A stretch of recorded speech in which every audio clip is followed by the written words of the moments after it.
Welcome Cinema Lovers. Assalamualaikum warahmatullahi wabarakatuh. Selamat pagi, selamat siang, dan selamat malam. Selamat datang berjumpa kembali dalam Cinemapedia, channel buat kamu yang haus akan dunia perfilman.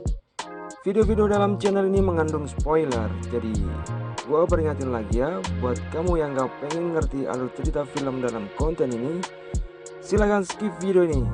Oke, gitu aja basa-basinya, langsung aja kita simak film yang berikut ini. Di sini sebenarnya gue ingin membahas film lama yang berjudul Apocalypto. Tapi karena dirasa memunculkan banyak adegan sadis mbak-mbak dan mas-mas yang berpakaian kurang lengkap, gua urungkan niat gue itu daripada kebanyakan buang waktu buat blur sana sini. Ya udah, gua bahas saja film yang masih fresh namun ceritanya yang sudah tua. Film animasinya muncul di tahun 1998, sukses besar dan memiliki ingatan yang lekat bagi para penontonnya, termasuk gua yang waktu itu masih bocil. Toko Mulan seakan melengkapi koleksi dongeng Disney yang lengkap dengan Putri Ringkih penuh khayalannya, dengan sosok wanita yang tegar dan berani menghunuskan pedang. Menceritakan seorang gadis tomboy yang menggantikan ayahnya maju berperang membela negaranya dalam menghadapi serangan bangsa Mongol. Film ini sempat dihadirkan versi live actionnya produksi Beijing oleh sutradara Jingle Ma, yang bukan Jack Ma tentunya, tahun 2009, yang tampil lebih realistis tanpa menambahkan unsur komedi. Nah, setelah menunggu selama 22 tahun, akhirnya muncullah live action versi Hollywood yang ditunggu para penggemarnya, mengobati rindu akan ceritanya yang heroik, yang disutradari oleh Nicky Gero, ditulis oleh Rick Java dan Amanda Silver. Gua tahu banyak ulasan negatif tentang film ini di berbagai artikel dan channel YouTube, tapi ini akan kita bahas nanti setelah kita ulas dan rangkum ceritanya. Gimana kisahnya? Oke, kita intro dulu.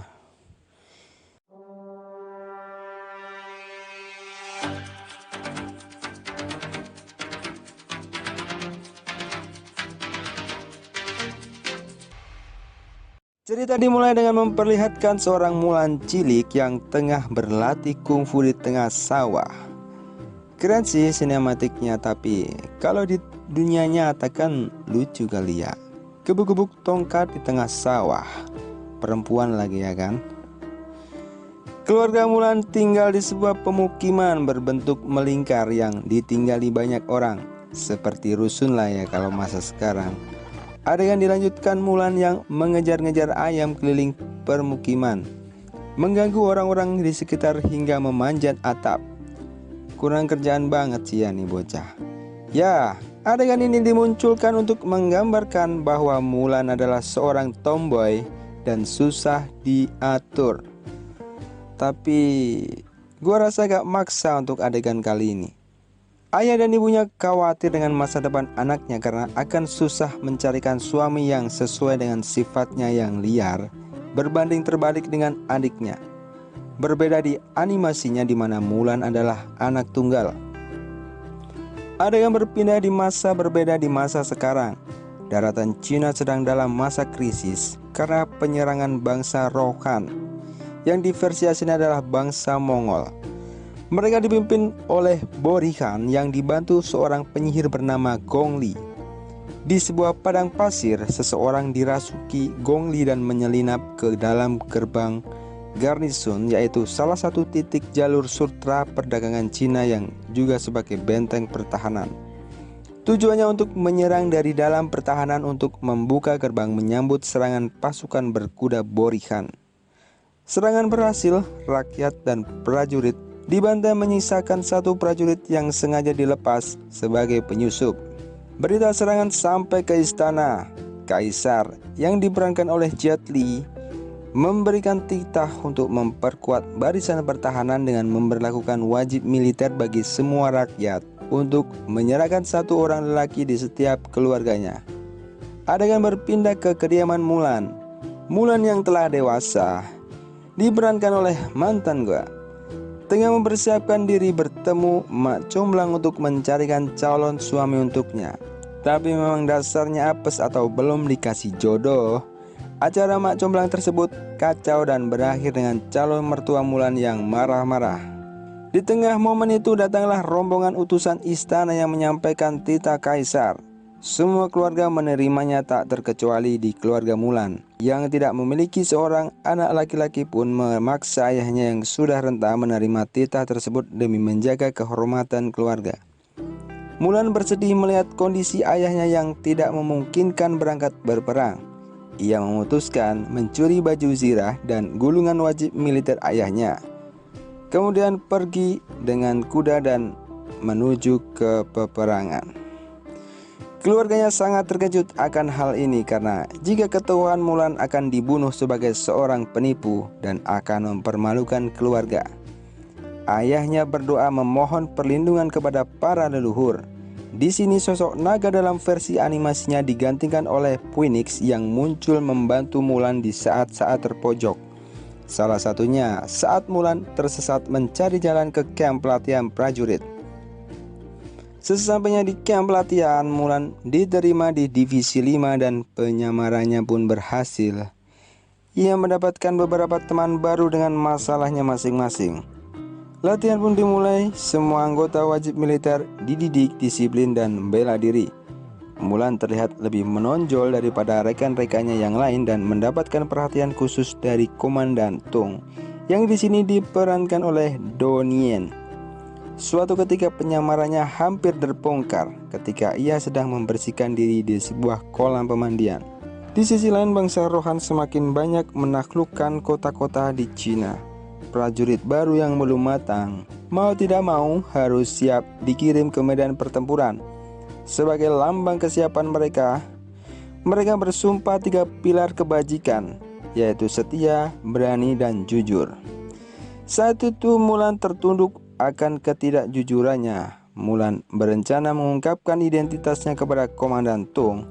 Namun saat bertemu 4 mata, ia malah akan dijodohkan dengan anak perempuan atasannya tersebut. Terpaksa ia mengurungkan niatnya. Tiba saatnya mereka berangkat ke peperangan yang sesungguhnya. Namun saat akan bergabung dengan Divisi 4, ternyata mereka baru saja dibantai musuh tanpa menyisakan satupun orang yang selamat. Mereka melanjutkan perjalanan ke garnison Stepa Gunung. Ialah benteng pertahanan terdekat. Dari informasi telik sandi, Borihan berada kurang dari setengah hari dan bersiap menyerang mereka. Komandan Tung menolak bertahan dan akan menyambut musuh di medan pertempuran saat fajar. Esoknya kedua belah pihak bertemu. Prajurit Kaisar membuka serangan dengan pasukan panahnya. Beberapa pasukan Borihan memisahkan diri untuk mengalihkan perhatian pasukan berkuda tentara Kaisar. Mulan mengikuti, namun satu persatu temannya mati terkena serangan panah musuh hingga ia tersesat dan bertemu 1 lawan 1 dengan Gongli, yaitu si penyihir pendamping Borihan. Mulan pingsan saat dikalahkan oleh Gongli. Saat tersadar, ia segera bergegas kembali ke teman-temannya dan melihat temannya terpojok dengan serangan musuh. Ide cemerlang yang muncul ketika melihat gunung es di belakang dengan tipuannya serangan meriam musuh menyebabkan longsor salju yang besar dan menghancurkan musuh. Oh ya, saat perjalanan kembali ke medan pertempuran, ia ingat kembali dengan sumpah kejujuran dan menanggalkan seluruh penyamarannya. Alhasil teman-temannya mengetahui bahwa selama ini ia bohongi. Mulan diusir dan dibebas tugaskan secara tidak hormat. Di pengasingannya, penyihir datang untuk mengajaknya bergabung ke pasukan musuh.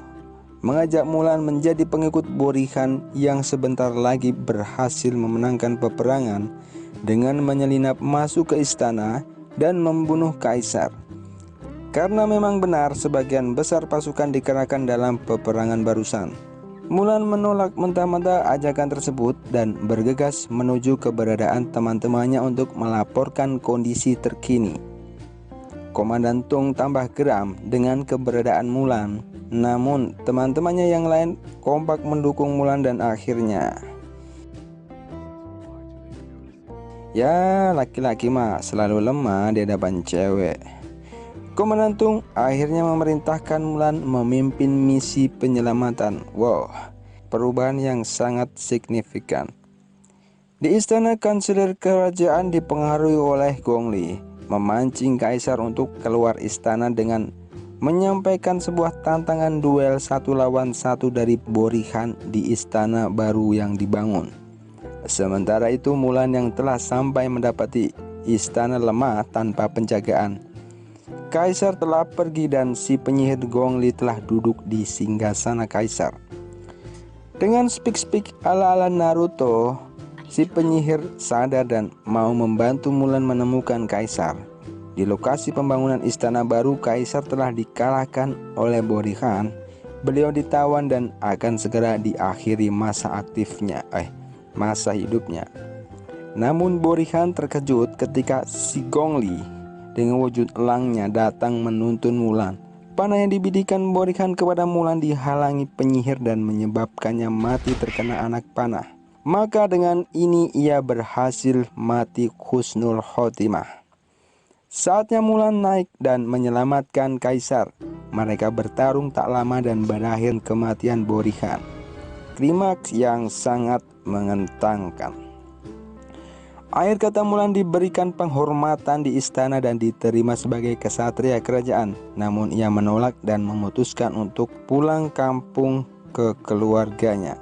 Setibanya di kampung halamannya, berita tersebar dan seluruh keluarganya pun bangga kepada Mulan. Tak lama berselang, datang Komandan Tung membawa pedang kerajaan sebagai penghargaan kepada Mulan dan menawarinya menjadi pengawal khusus kerajaan. Semacam Kopassus seperti itu. Ada yang mengganjal dari tadi di hati gua. Bercanda ya Bang Alip. Oke, jadi sebenarnya gua dari tadi gatel pengen komentar, tapi demi menjaga profesionalitas gua dalam membawakan cerita, makanya pengen gue pisah di sesi akhir. Jadi film ini sebenarnya adalah proyek besar dan film yang mahal. Menjadi film yang ditunggu selama 22 tahun adalah beban tersendiri untuk bisa menyajikan sesuatu yang penggemar harapkan. Tapi yang terjadi menurut gue nih ya, film ini terlalu kaku untuk membawa dirinya sendiri. Gua seperti melihat film kolosal barat yang dicat tipis budaya Cina sebagai mereknya. Ketidakhadiran Wushu si naga kocak dan si jangkrik menjadi pertanda kurang baik ketika awal gua menonton film ini. Malah diganti Phoenix yang melayang-layang seperti layangan tak bertuan. Sangat tidak seimbang.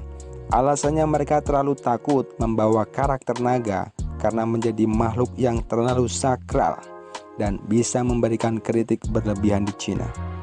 Film ini dengan sumber dayanya sebenarnya sangat bisa melebihi harapan, tapi seakan hanya berusaha menjadi seperti Mulan, bukan real action dari Mulan.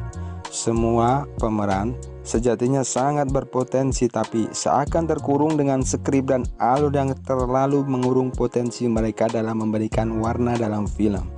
Jet Li dan Donnie Yen tak bisa menunjukkan bahwa mereka adalah sejatinya Jet Li dan Donnie Yen. Latar dan pemerannya sangat mahal, namun cerita terasa terburu-buru dan abis nonton lewat tak berkesan begitu aja. Tapi yang udah pernah nonton animasinya jadi kayak gergetan dan bilang, kok gini sih ceritanya? Oke, mungkin segitu saja review film yang barusan. Semoga bisa menghibur dan bisa mengobati rasa penasaran kalian. Jika kalian suka video ini, silakan like, share, dan subscribe channel ini biar channel ini makin berkembang.